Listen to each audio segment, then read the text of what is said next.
He's distant. I must have done something wrong. Why didn't he call? Maybe he doesn't care anymore.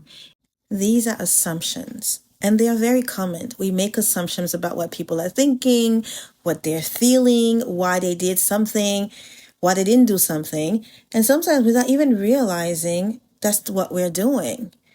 But the reality is we don't know exactly what people are actually thinking, feeling, and the reason behind their action. We know from our deen, this is the matter of the heart. And we do not know except Allah what is in the heart. But this is one habit that we want to become more aware of and actually learn to break, because it has real impact, not only in our marriages, in our relationships in general, on our relationships in general, but most importantly, even in our faith, right?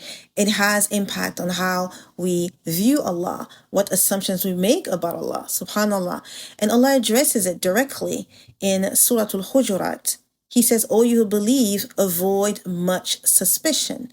Indeed, some suspicion is sin." We also see in the hadith that the Prophet ﷺ said, "Beware of suspicion, for suspicion is the falsest of speech." Now, in both the ayat in the Quran and in the hadith, the word in Arabic that's used is dhann, which it can mean suspicion or supposition. It's not always negative, but in this particular context, it is forming a belief about something without actually knowing it to be true, and it having like negative impact. So suspicion.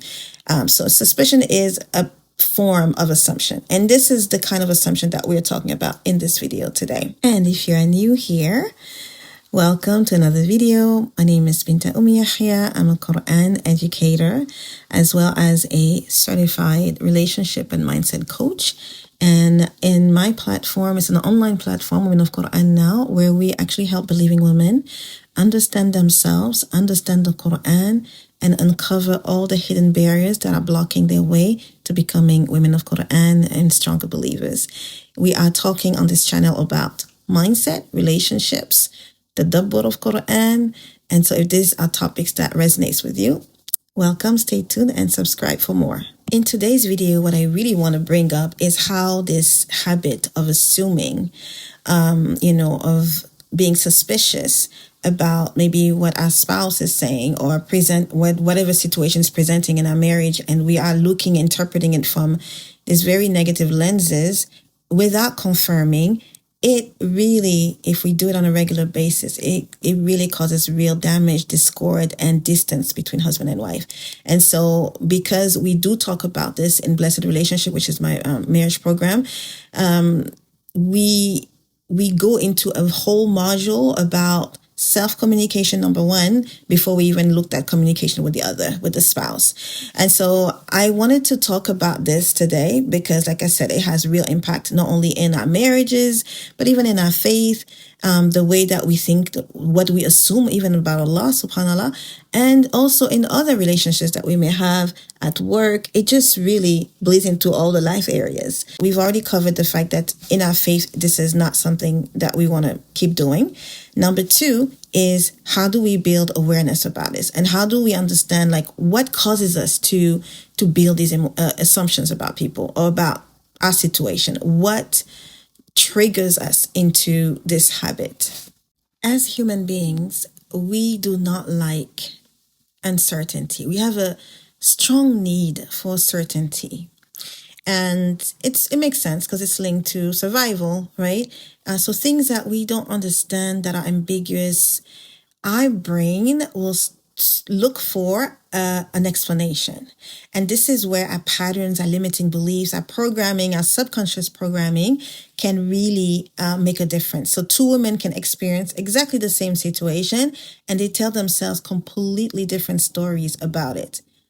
The reason being, they have different experience, different memories, different beliefs about themselves. And these actually impact our ability to provide an explanation when things are not really clear to us, when there's ambiguity. Instead of clarifying, we start filling up the gap, in our mind. Like, we're filling up the blank in our mind. Okay, my husband being quiet can very quickly become, he's disappointed in me. Yeah, but this thought, he's disappointed in me, did not start with my husband. It started with me earlier, much earlier. I built a belief about myself, about other people and how they tend to, not value me and they will betray me. And so I have this belief that's really subconsciously anchored, right? And so when a situation is ambiguous, those are the lenses through which I'm going to see the situation. And somebody else who doesn't have that particular lens, that particular belief, they will see it differently. Maybe he's tired. Maybe he needs his space or something is bothering him, but they will not make it about themselves. So when we start having assumptions like, he doesn't care about me, he doesn't love me, and we are not absolutely not confirming with the spouse, this is where even Shaitan will come in and make it bigger and bigger. And we're going to look for evidence to confirm our initial thoughts. And we're building this whole story internally. And it could be very far from the truth. So you see how this can really bring discord in a marriage. And, I've heard sisters say, well, he should know. Or, he should know how I feel. No, we are not mind readers. We need to learn to express our needs. And this is what we do. We first understand what's going on within us. What am I feeling right now? What is the source of this feeling? What is the story? That's really important. What is the story about the situation? Can I know 100% that this is valid? Or is this my subconscious mind bringing up an old pain point, right? So now we checking in within ourselves to check this out. We verify, if you will, this assumption within ourselves. And then we also take the next step, which is verified with the person themselves, verified with your spouse, verified with that person that you're assuming things that are not, that are not serving you. You're making an assumption that is not serving you, that's creating negative feelings for you. Clarify. And something like this actually happened to me recently. It was not with my spouse. It was actually with a student of Quran. I have a student of Quran. And because I was launching Surah Yusuf, if you've been following my channel, you probably noticed that I launched the Healing Through Surah Yusuf. It's a 12-week program, and we started last week. So registration was closing, and I was sharing my my program and reminders to my students in WhatsApp, in the DMs. And this particular student of mine, I have been sharing only really programs that I felt like would be a really good benefit for her.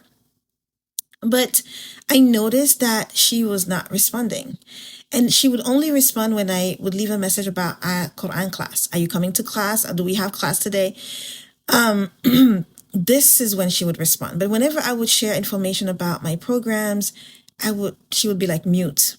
So after a while, I even left her a voice message, like directly. Now, it was not usually I would send like a general message, but this, I left her a voice message and I said, I really think this would be a good fit for you. So this was not just a general, this was actually directly addressed to her. Still, she did not respond. So at this point, I told myself, maybe, again, I went into assumption, maybe she wants me to stop sending her these programs. Maybe it's something that does not interest her, and I should probably stop sending her information about the other programs that I have. And so I wanted that clarification because I'm doing this work. I know I do this work with other sisters, but I do it on myself too. So I said, okay, let me just clarify. And so I said to her, please feel free to let me know. I just want to make sure I'm not bothering you with my program. Like when I send you messages about my program, you can freely tell me at this point you're not interested in anything else, and I will take you off the list of sisters that I would, share programs with. And her response was completely different than what I expected. She said, no, sister, please continue to share. I read them. I consider them. It's just that I'm so busy and I'm sorry I don't respond, but I absolutely look at them and I just have so much on my plate. I can't commit to them. And that's the reason you don't hear from me, but it's not, please continue to share. And I was like, okay, so I'm not bothering her. And she's even telling me to continue sharing. So now it's clear. Like, I'm not going to tell myself a whole story about, she's not, why is she ignoring me? Blah, blah, blah. No, I'm not going to even go there. I went and clarified, and then we're on the same wavelength now. I know that even if she doesn't respond, it's okay to continue sharing.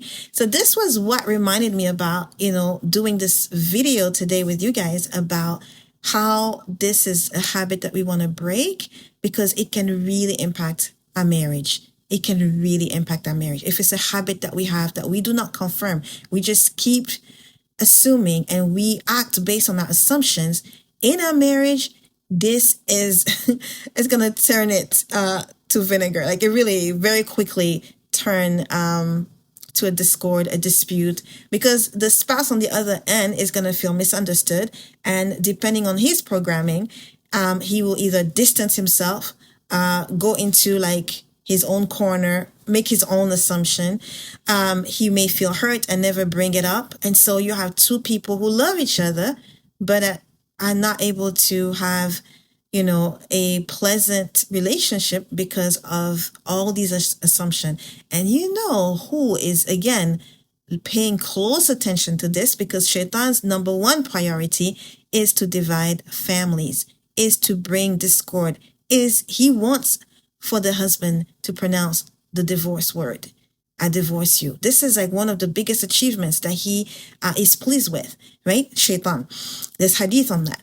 So if he sees that, these two people, they are building stories about each other and they never communicate and they never confirm with one another, this is the place for me to enter and make it even worse. So let's recap. I think we've seen so far that it may be a sin, it may be displeasing to Allah, it may be a pattern that we recognize within ourselves of assuming things, overthinking, and having these negative thoughts about a situation, interpreting situation, creating stories that are not actually verified. And so we don't know if it's actually the reality, but we are living, reacting, emoting from this story that we built ourselves based on the programming that we've had. So if this is a pattern that you recognize along with other, bad habits that you would like to break, I actually have a masterclass on the topic of breaking bad habits. And I go deeper into why we repeat certain patterns and how we can begin changing what's happening underneath the behavior. So changing a habit is not always, stop doing this. It has, if you've heard me throughout this video, sometimes it has underlying, subconscious beliefs. They may be irrational, but we just can't shake them off, and they impact our behavior. So I'll leave the link to the masterclass. It's a free masterclass, so you could absolutely join there and watch it at your own pace. And it's very interactive, so you could do the exercises along. And inshaAllah, you will be able to recognize a pattern, and specifically patterns that are affecting your marriage and even your worship. So check the description below for all this information. Bi'idhnillah, I pray this video resonated with you, and that the first thing you could do really is make dua to Allah, because la hawla wa la quwwata illa billah, there's no change without the help of Allah. So first thing you could do as you finish watching this video is ask Allah to aid you, to bring you clarity, so that you do not assume about your spouse things that are not true. Just start with dua, because I told you, Shaitan may be playing with it. Your programming may be impacting it. So make dua to Allah first, and then attend the masterclass for free. Work through it, inshaAllah. And then if you really want to focus on marriage, put your name on the wait list for Blessed Relationships, which is our 6-month marriage group coaching program. And it's only held once a year, and it's for 6 months. There's a wait list that just opened, so you can join that, and then we will be notified when registration opens. Any good is from Allah, any mistake is from me. Subhanaka Allahumma bihamdik, nashhadu an la ilaha illa ant, nastaghfiruka wa natubu ilayk. I will see you guys in another video, inshaAllah ta'ala. Assalamu alaikum wa rahmatullahi wa barakatuh.